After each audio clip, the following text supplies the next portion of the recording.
When they told me the pancreatic cancer was terminal, I knew the time was over and that the real pain was not dying.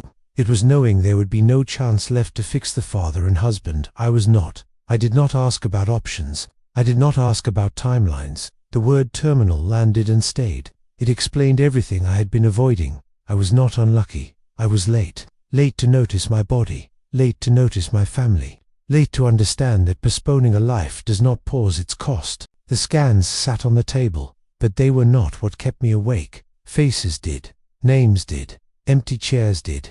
I built my days around urgency that never belonged to us. Meetings mattered. Deadlines mattered. Numbers mattered. I said I was providing. I said I was being responsible. I said I would make it up later. Later became a habit. Later became a shield. Later became a lie I told so often that it sounded like truth. The disease did not create regret. It uncovered it. Pain had been there for months. A dull pressure after meals. A sharp reminder at night. I ignored it because ignoring had worked before. I was trained to push through. I was rewarded for endurance. I learned to distrust stillness. Listening felt like weakness. Rest felt like waste. So I kept moving and called it strength. My body kept score while I pretended it did not. I missed birthdays because there was always a call that could not wait. I missed dinners because traffic was bad and patience was worse. I missed school plays because there was always one more thing to finish. I missed mornings because sleep was the only thing I allowed myself. I missed evenings because I brought work home and set it at the table like another guest. They waited. I trained them to wait. My wife learned my schedule better than my moods. She learned to read my back when I walked in. She learned when to speak and when silence was safer. I mistook her adaptability for agreement. I mistook her endurance for acceptance. I told myself she understood. I never asked if she did. Understanding was easier to assume than to earn.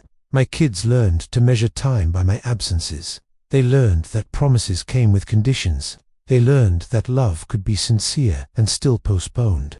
I told them I would be there next time. I told them we would do it soon. Soon became a word they stopped believing. They grew while I was busy staying important somewhere else. The diagnosis did not bring clarity like a sunrise. It brought it like a siren. Loud, unavoidable, stripping excuses from the room. I saw the map of my life and noticed how often I chose the long road away from home. I noticed how praise from strangers felt safer than honesty with family. I noticed how being needed at work fed me more than being present at home. I told myself I was doing all this for them. That sentence felt noble. It also let me avoid them. I avoided conflict. I avoided vulnerability. I avoided the mirror that family holds up without asking permission. Work never asked who I was. It only asked what I could deliver. I delivered and felt clean. Home asked for me. I was not ready for that. The doctors spoke plainly. Stage 4. No cure. Time measured in months, not plans. Their voices were steady. Mine was quiet. I nodded like a professional. Inside, a ledger opened. It listed debts I could no longer pay. It listed conversations I delayed until delay became denial. It listed love I assumed was understood because it was never questioned. If you still have people waiting for you, listen to me now. I am not brave. I am not calm. I am cornered by truth. The urgency I chased for years never matched the urgency that matters. I spent my strength climbing ladders, leaning against the wrong walls. I called that ambition. I see it now as distraction. The disease did not steal my future first. My priorities did. I sit in my living room with bottles lined up and papers stacked neatly. Order comforts me. Control used to comfort me. Neither changes what is coming. What hurts is how familiar this room feels and how unfamiliar I have been inside it. I lived here without being here. I passed through like a guest who never unpacked. I thought there would be time to fix things once the pressure eased. The pressure never eased. It only changed shape. Now the time is gone. The sentence is final. The clarity is brutal. I see the pattern clearly because there is no benefit left in lying to myself. I chose wrong too often. I chose later. Later chose for me. I remember telling myself that success would slow the world down. It never did. It sped it up and carried me with it. Each yes pulled me farther from the people who said my name softly. I ignored the cost because the rewards were visible. Applause is loud. Absence is quiet. Quiet losses are easy to ignore until silence fills the room. Now the silence speaks clearly. It tells me where I should have been standing all along. I do not dress this up, I state it. I traded presence for progress and called it necessary. The trade was accepted. The bill arrived late. It arrived complete. There is no appeal, no extension, no negotiation left now. What I lost is not abstract. It has weight. It has dates. It has rooms that stayed quiet when they should not have. I lost first steps that happened while I was answering emails. I lost first words that someone else heard and later summarized for me. I nodded and smiled and pretended the summary was enough. It was not. Those moments are done. They do not repeat for late arrivals. I lost ordinary nights, the kind that do not look important until they are gone. Sitting without agenda, eating without rushing, listening without checking the time. I skipped those nights because they did not feel productive. Now I understand they were the product. They built something I never finished. There is no replay. There is no archive. Those nights exist only in the people who were there without me. I lost the chance to be a steady presence.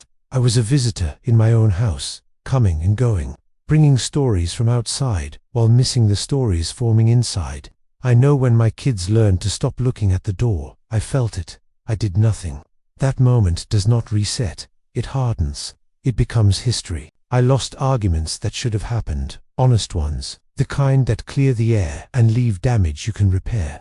I avoided them to keep peace. What I kept was distance. Silence grew where conflict should have lived. Now silence is permanent.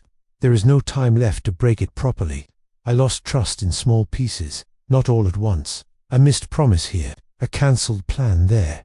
Each one felt minor. Together they built a pattern. Patterns become belief. The belief that I was not reliable. That belief stays after I am gone. I cannot correct it. I cannot explain it away. I lost the chance to be known fully. I showed efficiency. I showed competence. I did not show fear. I did not show doubt. I did not show softness. People loved the version of me that was available. The rest stayed locked. That door stays locked now. Death does not open it. It seals it. I lost words that never left my mouth. Simple ones. Apologies without defense. Gratitude without reason.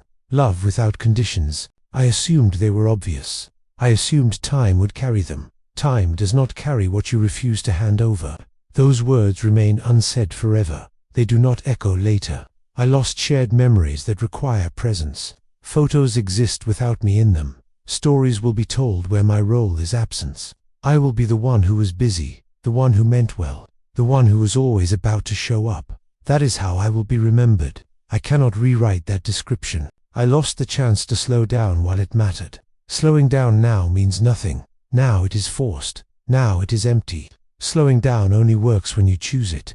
When it is taken from you, it teaches nothing new. It only highlights what you ignored. I lost mornings, quiet ones, the kind where nothing is urgent yet. I lost the habit of waking up to people instead of tasks.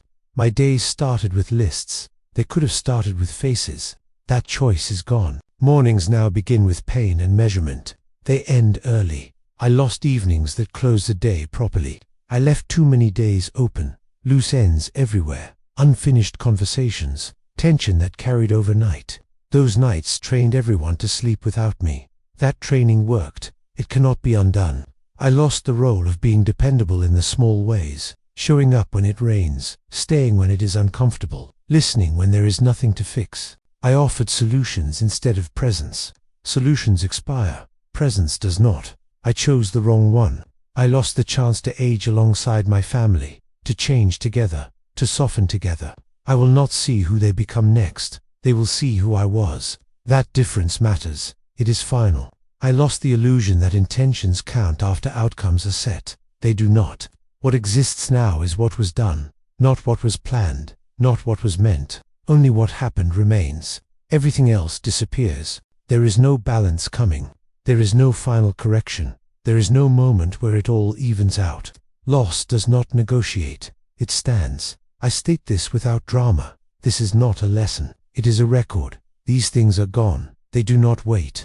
They do not return. They are finished. You are hearing this too late for me. That is the only authority I have left. I did not arrive at wisdom. I ran into a wall. What I say now is not advice.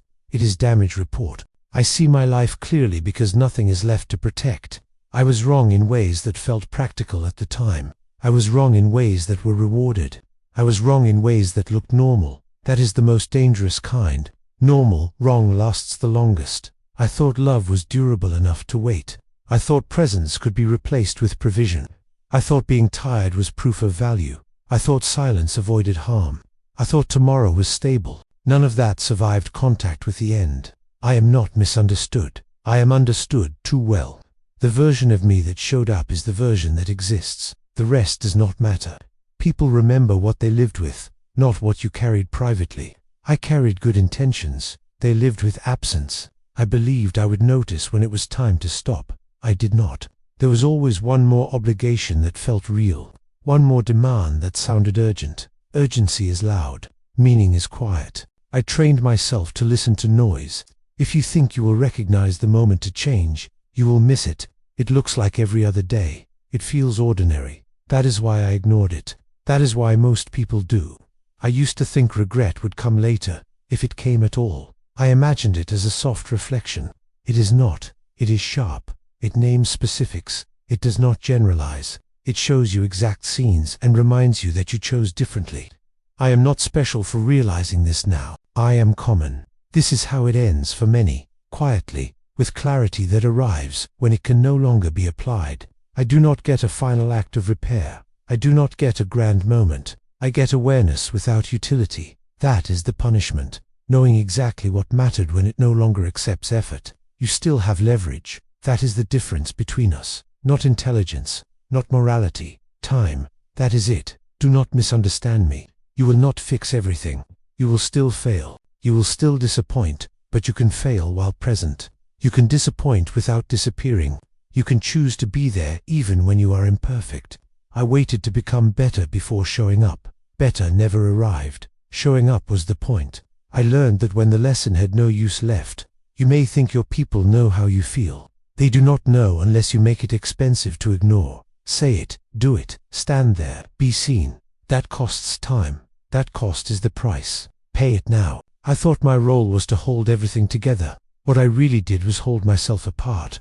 That separation felt controlled. It was just distance with a schedule. If you are hearing yourself in me, that is not coincidence. That is pattern recognition. Patterns end the same way if you do not interrupt them. I cannot interrupt mine. I can name it. That is all. You will not get a warning that feels dramatic. You will get tired. You will get busy. You will get praised. You will call it necessary. That is the warning. I am not asking you to fear death. Fear wasting what precedes it. I reached the end with receipts. They are clear. They are final. I arrived late. You still have time. Do not wait. I waited.